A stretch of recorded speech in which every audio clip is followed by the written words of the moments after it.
हरे कृष्णा। बलराम पूर्णिमा की आप सबको हार्दिक शुभकामनाएं। ये दिन हम सबके लिए बहुत ही महत्वपूर्ण है। बिना बलराम जी की कृपा के हम श्री कृष्ण भगवान की कृपा को प्राप्त नहीं कर सकते हैं। ऐसा शास्त्र बताते हैं। जलधर शशिवर्णौ गोपवेशौ किशोरौ सहचर गणवृन्दै क्रीडमानौ व्रजेशौ नटवरजितवेशौ नीलपीताम्बराढ्यौ जगत जनन हेतौ रामकृष्णौ नतोस्मि। यानी कृष्ण का जो शरीर का कॉम्प्लेक्शन है वो जल से भरे हुए बादल के जैसा है और बलराम जी का जो कॉम्प्लेक्शन है वो चंद्रमा के जैसा है। और ये दोनों गोपगण हैं, अपने समस्त सखाओं के साथ ये गोचारण लीला करते हैं।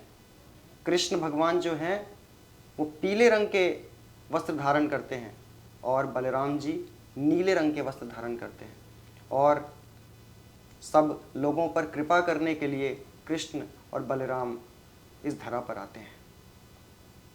संपूर्ण जगत को पावन करता है इनका नाम, शुद्ध भक्त का हृदय है इनका परम धाम। विग्रह रूप में सेवा पाते और कृपा बरसाते हैं, सुंदर सुसज्जित सुशोभित श्री श्री कृष्ण बलराम। तो यदि हमें कृष्ण को अप्रोच करना है, कृष्णा के पास जाना है, तो हमको श्री बलराम जी की कृपा ज़रूर चाहिए। जैसे कि देवकी के गर्भ में जब कृष्ण को आना था तो उससे पहले श्री बलराम जी आते हैं और उनके गर्भ की सफाई करते हैं, उसको योग्य बनाते हैं कि श्री कृष्ण वहाँ पे आ सकें। क्योंकि देवकी के गर्भ में पहले 6 असुर आए थे, षड गर्भास जिसको बोलते हैं, और वो पिछले जन्मों में मरीच के 6 पुत्र थे, उनको शाप मिल गया था।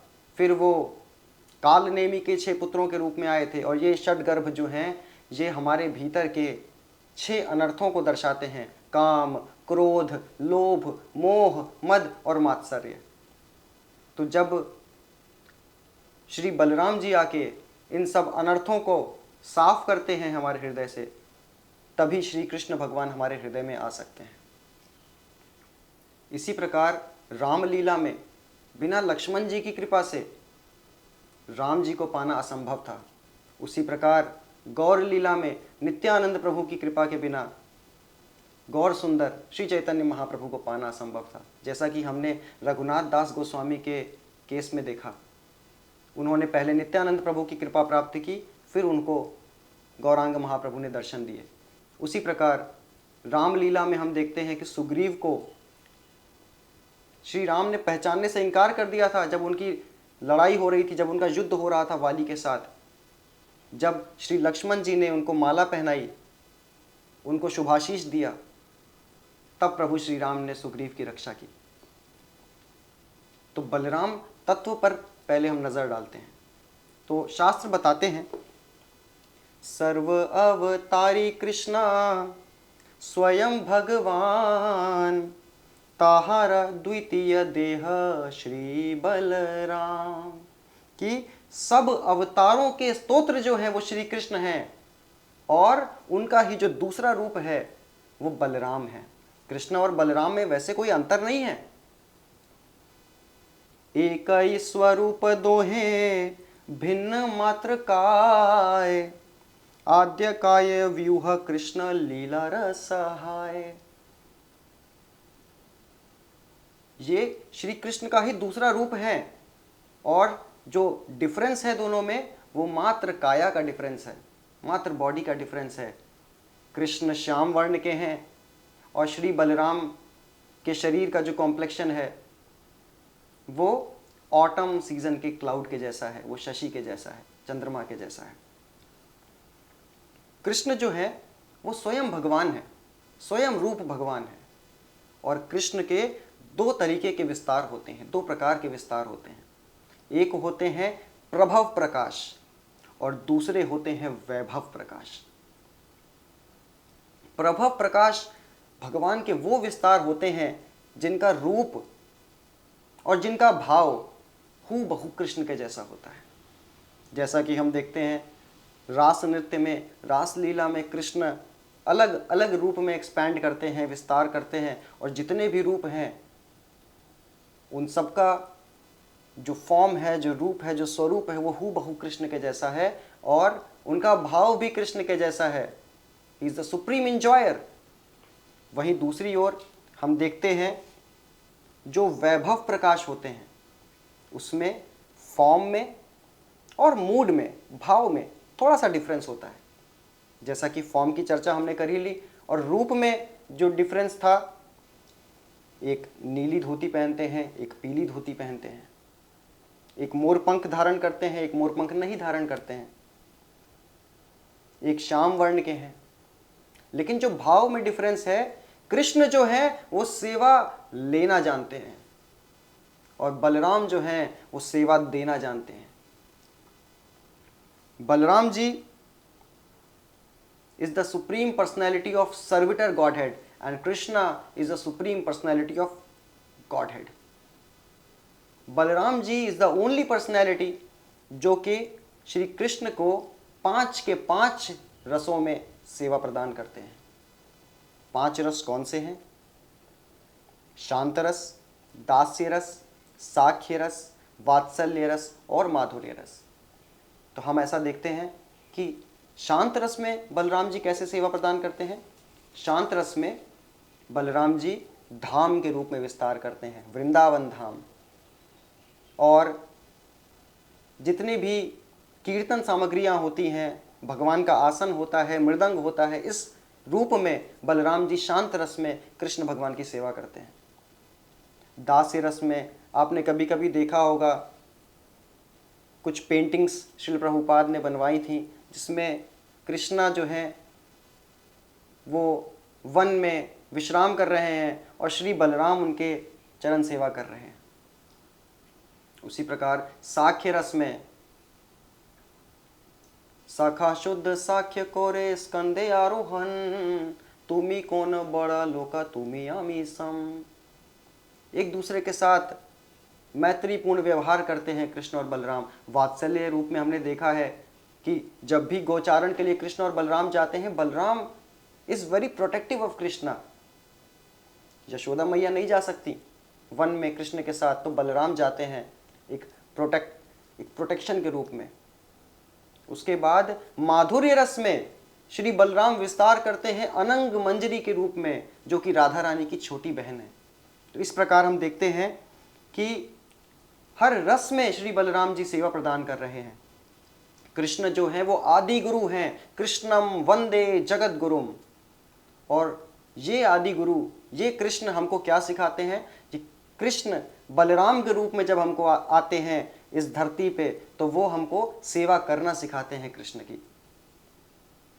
अब बलराम तत्व तो हमने समझ लिया, अब हम श्री बलराम जी की कुछ दिव्य लीलाओं पे नजर डालते हैं।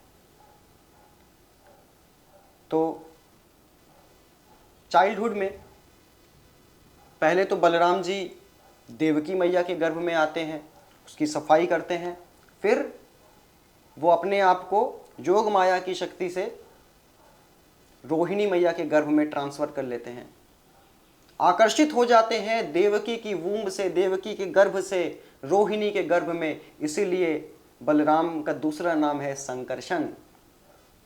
और जब बलराम छोटे थे, इतने सुंदर थे बलराम जी कि जब रोहिणी मैया उनको लेती थी, गोद में लेती थी, तो उनको लगता था कि ये बच्चा है या फिर कोई फूलों की बास्केट है, फूलों की टोकरी है, सफेद फूलों की। उनके जो गाल थे वो रुई जैसे थे, रुई जैसे सफेद थे। उनकी जो आंखें थी वो कमल के दल जैसी ही थी, और उनके जो बाल थे बहुत ही घने और कर्ली हेयर्स थे बलराम जी के, और उनका जो कॉम्प्लेक्शन था वो ऑटम सीजन के बादल जैसा था। वो कृष्ण से मात्र 7 दिन बड़े हैं, और इसीलिए कृष्ण और बलराम की अधिकांश लीलाएं साथ में ही हुई। साथ में उन्होंने चलना सीखा, साथ में उन्होंने गोचारण सीखा। पहले तो कृष्ण और बलराम बछड़े चराते थे, 5 साल की आयु के बाद वो गाय भी चराने लगे।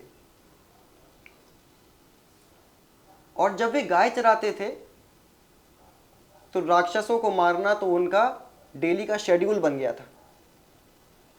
इसी प्रकार एक बार एक राक्षस आता है जिसका नाम था धेनुकासुर। कृष्णा और बलराम ने बहुत सुंदर लीला की थी जिसमें उन्होंने दावाग्नि का पान किया था, फॉरेस्ट फायर को स्वॉलो कर लिया था। उसके बाद जितने भी ग्वाल बाल थे उनको बहुत थकान लग रही थी, उनको बहुत भूख और प्यास लग रही थी। तभी एक बहुत मधुर सुगंध आती है उनको ताल के फल की, और ये घटना है तालवन की। वो कृष्ण से आग्रह करते हैं कि कृष्ण, बलराम, हमको ताल के फल खाने हैं। लेकिन उस ताल के जो वन था, वहाँ पे जो ताल के फल थे, उसकी रक्षा करता था एक विशालकाय राक्षसी गधा जिसका नाम था धेनुकासुर। वो किसी को अलाउ नहीं करता था, वो कहता था कि ये फल मेरे हैं और मैं ही उसको खाऊंगा। तो ग्वाल बाल के कहने पर श्री बलराम जी ताल बन जाते हैं और अपने हाथ से उन पेड़ों को हिलाते हैं और सारे फल नीचे गिर जाते हैं और ग्वाल बाल फलों का आनंद लेने लगते हैं। तभी धेनुकासुर आता है, उसको बहुत गुस्सा आता है और वो एक गधे की शक्ति जो होती है उसके पीछे के पैरों में होती है, और वो दौड़ता हुआ आता है और श्री बलराम जी के छाती पर प्रहार करता है और बलराम जी उसके पैरों को पकड़ के उसको बहुत दूर फेंकते हैं। वो अपने प्राण छोड़ देता है। फिर बाकी उसके सारे जितने भी फ्रेंड्स थे उनको कृष्ण और बलराम मिल के बहुत दक्षता के साथ उनका वध कर देते हैं। तो इस लीला से हमको क्या क्या सीखने को मिलता है? श्रीला भक्ति विनोद ठाकुर बताते हैं कि धेनुकासुर जो है वो सेल्फिशनेस, सेल्फिश मोटिव्स को रिप्रेजेंट करता है। हम भी तो हमारे जीवन में ऐसे ही सोचते हैं ना, मी एंड माइन, मैं और मेरा। I don't want to share the fruits of my results to anyone. मैं अपने कर्मों के फल को किसी को नहीं दूंगा, मैं हूं उसका रखवाला। इसी तरह हम सोचते हैं। लेकिन जब गुरु हमारे जीवन में प्रवेश करते हैं तो वो हमको सिखाते हैं कि ये जो तुम्हारे कर्मों के फल हैं, this is not meant for you, this is meant for Krishna and his associates, जैसा कि हमने धेनुकासुर के लीला में देखा। धेनुकासुर अपने पिछले जन्म में बलि महाराज का पुत्र था। बलि महाराज के 100 पुत्र थे, उसमें से एक पुत्र था जिसका नाम था साहसिक।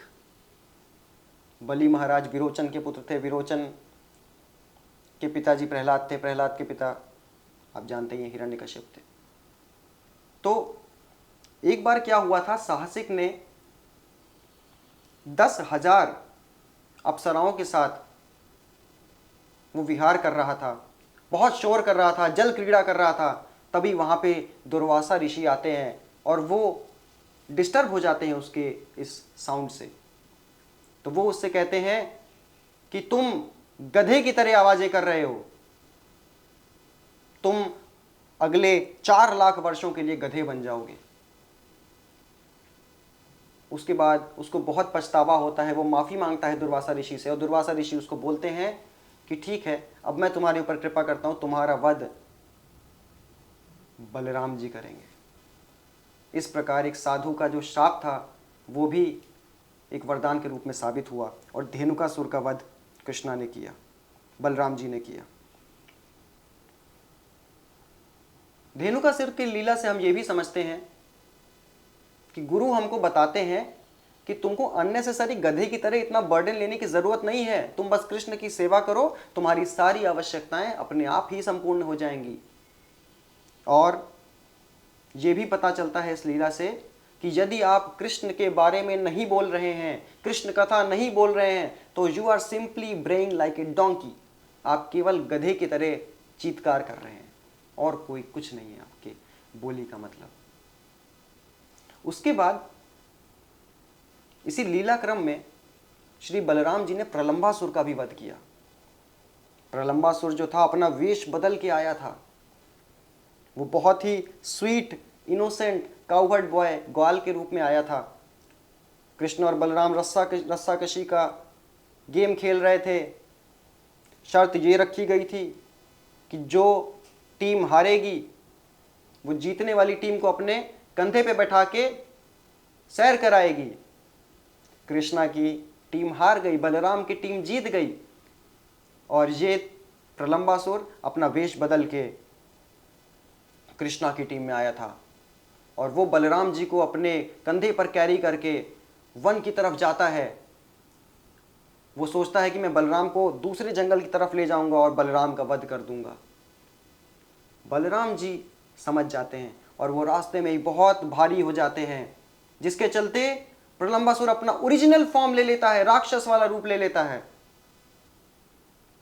बलराम जी उसको एक मुक्का मारते हैं और प्रलंबासुर का वध कर देते हैं। इससे हमको ये सीखने को मिलता है कि गुरु जो होते हैं, गुरु इज वेरी हैवी, और गुरु के जो हैवी इंस्ट्रक्शंस हैं उससे हमको अपना स्वरूप दिखने लगता है। हमारे अंदर के जो अनर्थास हैं वो बाहर आने लगते हैं और फिर एक एक करके जब हम गुरु के निर्देशों का पालन करते हैं तो वो अनर्थ हमारे भीतर से चले जाते हैं। हमारी जितनी भी लस्टी डिज़ायर्स हैं, इग्नोरेंस है, वो सब चली जाती है। तो इस प्रकार बलराम जी कृष्णा के साथ मथुरा जाते हैं। फिर वहाँ पे जरासंध आक्रमण करता है। उसके बाद कृष्ण और बलराम द्वारका चले जाते हैं। इधर ब्रजवासी कृष्ण और बलराम को याद कर करके अपना जीवन आंसुओं में बिता रहे हैं। तो बीच में कुछ दिन के लिए बलराम जी वापस वृंदावन आते हैं ताकि ब्रजवासियों को सांत्वना दे सके। उसी बीच की एक घटना है कि बलराम जी, कृष्णा की कुछ गोपियां थीं और कुछ बलराम जी की भी गोपियां थीं। तो बलराम जी अपनी गोपियों के साथ कुछ लीला कर रहे थे, तभी एक गोरिल्ला आता है, द्विविध गोरिल्ला। वो एबनॉर्मल साउंड्स निकालने लगता है, आवाज़ें निकालता है, टीज करता है उनको, नेकेड जेस्चर्स शो करता है, उनके ऊपर स्टोन्स पथराव करता है। सो ये देख के बलराम जी को बहुत क्रोध आता है और बलराम जी उसका वध कर देते हैं। तो कौन था ये द्विविधा गोरिल्ला? तो ये प्रभु श्री राम के समय से ये गोरिल्ला था। इसकी जो एज थी, आयु थी, बहुत लंबी थी।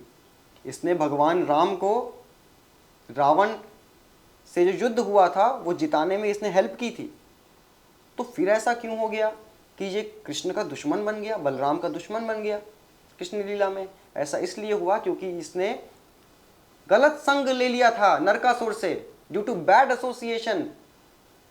इवन दो उसने भगवान को असिस्ट किया था रामलीला में, स्टिल क्योंकि उसने बुरा संग ले लिया इसलिए वो कृष्ण का, बलराम का दुश्मन बन गया बाद में। और एक घटना आती है, एक रहस्य शास्त्र बताते हैं कि रामलीला में जब लक्ष्मण जी एक बार मूर्छित हो गए थे और प्रभु श्री राम ने हनुमान जी को संजीवनी बूटी लाने को बोला था, तो ये द्विविधा के मन में एक दुविधा आ गई थी। उसको लगा कि राम तो है परम पुरुषोत्तम, मर्यादा पुरुषोत्तम भगवान, लेकिन लक्ष्मण भगवान नहीं है। उसने लक्ष्मण की पोजीशन पे संदेह किया, इस कारण उसका पतन हो गया। उसी प्रकार यदि हम गुरु को सामान्य मनुष्य मानते हैं तो हमारा पतन निश्चित है। We simply have to count our days in Krishna consciousness. हमारी स्पिरिचुअल लाइफ खत्म हो जाएगी। उसके बाद घटनाक्रम में हम देखते हैं कि कुरुक्षेत्र के युद्ध का समय आया और बलराम जी ने बोला कि देखो भैया, मैं युद्ध नहीं करता, मैं जा रहा हूँ तीर्थ यात्रा पे। फिर बलराम जी तीर्थ यात्रा पे जाते हैं। फिर वो नैमिषारण्य पहुँचते हैं। वहाँ पे रोमहर्षण सुत 88,000 सेजस को श्रीमद् भागवत सुना रहे थे। और जैसे ही बलराम जी एंटर करते हैं, रोमहर्षण खड़े नहीं होते। उनको रेस्पेक्ट देने के लिए बलराम जी को वो खड़े नहीं होते। तो बलराम जी एक तिनका लेते हैं घास का और उनका वध कर देते हैं। और जितने भी संत लोग श्रवण कर रहे थे वो कहते हैं, हे बलराम जी, आपने क्या किया? तो बलराम जी यहाँ से इस लीला से ये दिखा रहे हैं कि यदि आप भागवत बोलते हो तो आपको रियलाइजेशन भी होना चाहिए। आप supreme personality of God head के बारे में बातें तो कर रहे हो, लेकिन जब आपके जीवन में supreme personality of God head सामने आए हैं, रेसिप्रोकेट कर रहे हैं, तो आप उनको रिकॉग्नाइज नहीं कर रहे हो, तब आप उनको इज्जत नहीं दे रहे हो, उनका आदर नहीं कर रहे हो। सो ये प्रिंसिपल को दिखाने के लिए बलराम जी ने रोमहर्षण सुत का वध कर दिया कि अगर आपको श्रीमद् भागवत बोलनी है तो आपको उसको रियलाइज भी करना है, सेवा करनी है तो भागवत रियलाइज होगी। इसी प्रकार एक घटना आती है जहाँ पर रुक्मिणी का भाई रुक्मी बलराम जी के साथ डाइस गेम चेस खेल रहा था और 2 बार बलराम जी हार गए। तीसरी बार जब बलराम जी जीतते हैं तो रुक्मी जो है वो बेईमानी करता है, कहता है कि नहीं मैं जीता हूँ। बलराम जी कहते हैं नहीं तुम नहीं जीते हो, मैं जीता हूँ। वो कहते हैं नहीं नहीं नहीं नहीं आप नहीं जीते हैं। तब तक आकाशवाणी होती है कि Balram is the winner, Balram जीते हैं। फिर भी रुक्मी नहीं मानता, तो बलराम जी उसका वध कर देते हैं। तो ये क्यों वध कर रहे हैं? क्योंकि गुरु का काम होता है करेक्ट करना। यदि डिसाइपल कुछ गलत करे तो गुरु का काम है उसको पैम्पर करना, नहीं उसको करेक्ट करना। फिर लीला क्रम में हम देखते हैं बलराम जी का विवाह कैसे होता है। तो महाराज ककुदमी सत्ययुग के राजा थे, उनकी पुत्री थी रेवती। वो बहुत क्वालिफाइड थी हर प्रकार से, तो उनके लिए सूटेबल मैच देखने के लिए ये राजा जो हैं ये ब्रह्मलोक जाते हैं ब्रह्मा जी के पास। ब्रह्मा जी उस समय कुछ मीटिंग में बिजी थे, तो जब तक ब्रह्मा जी आते हैं फ्री होके तब तक ये लोग वेट कर रहे होते हैं। फिर ब्रह्मा जी कहते हैं अरे अभी तो बहुत लेट हो गया है, अभी तो अर्थ पे बहुत सारे युग बीत गए होंगे। ठीक है आप अभी जाइए, अभी वहाँ पे स्वयं बलराम जी आए हुए हैं, आप बलराम जी को अपनी डॉटर दे दीजिए। तो वो जाते हैं, तो सतयुग के लोग तो बहुत लंबे होते थे, बलराम जी थोड़े छोटे थे। तो बलराम जी ने उनकी सर्जरी की, एक अपना हल लिया और ऊपर से मारा रेवती के, रेवती उनके साइज की हो गई। Then Balram ji duly married हर। तो हम देखते हैं कि बलराम जी के बहुत सारे नाम हैं। उनका नाम बलराम क्यों है? बल मतलब होता है स्पिरिचुअल स्ट्रेंथ, आध्यात्मिक शक्ति। किस चीज की शक्ति? To say no to maya and also to say yes to Krishna. लेकिन कृष्णा को यस कहने के लिए हमें कृष्ण में थोड़ा रस भी तो आना चाहिए, वरना हम कृष्णा की एक्टिविटीज को यस कैसे कह सकते हैं? तो उसके लिए जो रस होता है, जो आनंद होता है, जो राम होता है, वो भी बलराम देते हैं। दैट्स वाई ही इज बल प्लस राम, बलराम। तो हमें उनकी शेल्टर लेनी है बलराम जी की, क्योंकि बलराम जी जो है वो हमें कृष्ण भावना अमृत में रोक कर रखते हैं। He holds us in Krishna consciousness. Balram ji की कृपा होती है तो व्यक्ति का फॉल डाउन नहीं होता है, वो कृष्णा कॉन्शियसनेस में टिक के भक्ति कर सकता है। उनका एक नाम बलभद्र भी है। भद्र मतलब समस्त ऑस्पिशियसनेस। तो आपके जीवन में सारी स्पिरिचुअल ऑस्पिशियसनेस आ जाएगी। Just take shelter of Shri Balram ji. उनका एक नाम बलदेव भी है, यानी वो एक साधक को, एक भक्त को स्पिरिचुअल इंटेलिजेंस देते हैं। उनका एक नाम अनंत भी है, क्योंकि वो अनंत प्रकार से भगवान की सेवा करते हैं। उनका नाम हलधर भी है, क्योंकि वो हल धारण करते हैं। जिस प्रकार आप देखते हैं कि एक बंजर ज़मीन को भी जब हल से जोता जाएगा तो वो फर्टाइल बनेगी, फर्टिलिटी बढ़ेगी उसकी। उसी प्रकार हमारा जो हृदय है वो भक्ति के लिए फर्टाइल नहीं है। जब श्री बलराम जी गुरु तत्व हमारे हृदय को हल से जोतते हैं तो हमारा हृदय जो है वो भक्ति के लिए, कृष्ण भक्ति के लिए फर्टाइल बनता है। कृष्ण प्रेम का बीज उसमें बोया जा सकता है। और बलराम जी गदा भी धारण करते हैं, तो हमारी भक्ति के रास्ते में जितने भी विघ्न आते हैं उसको हटाने के लिए बलराम जी उस गदे का प्रयोग करते हैं। हम लोग बलराम जी की सेवा कैसे कर सकते हैं? This is the concluding part.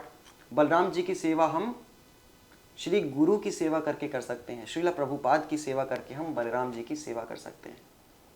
शास्त्र में बलराम जी का प्रणाम मंत्र आता है, आप लोग मेरे पीछे पीछे इसको बोल सकते हैं।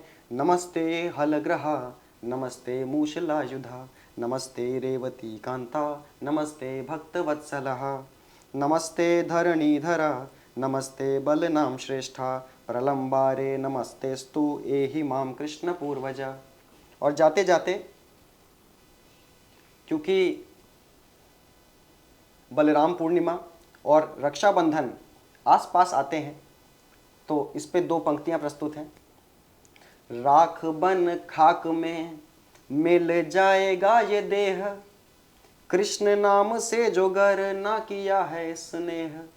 राख बन खाक में मिल जाएगा ये देह, कृष्ण नाम से जो गर ना किया है स्नेह।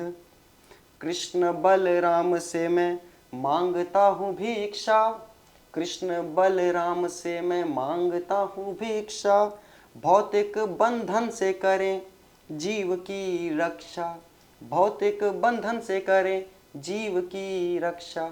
एक बार पुनः आप सभी को बलराम पूर्णिमा की हार्दिक शुभकामनाएं। श्री श्री कृष्ण बलराम की जय, श्रीला प्रभुपाद की जय। हरे कृष्ण।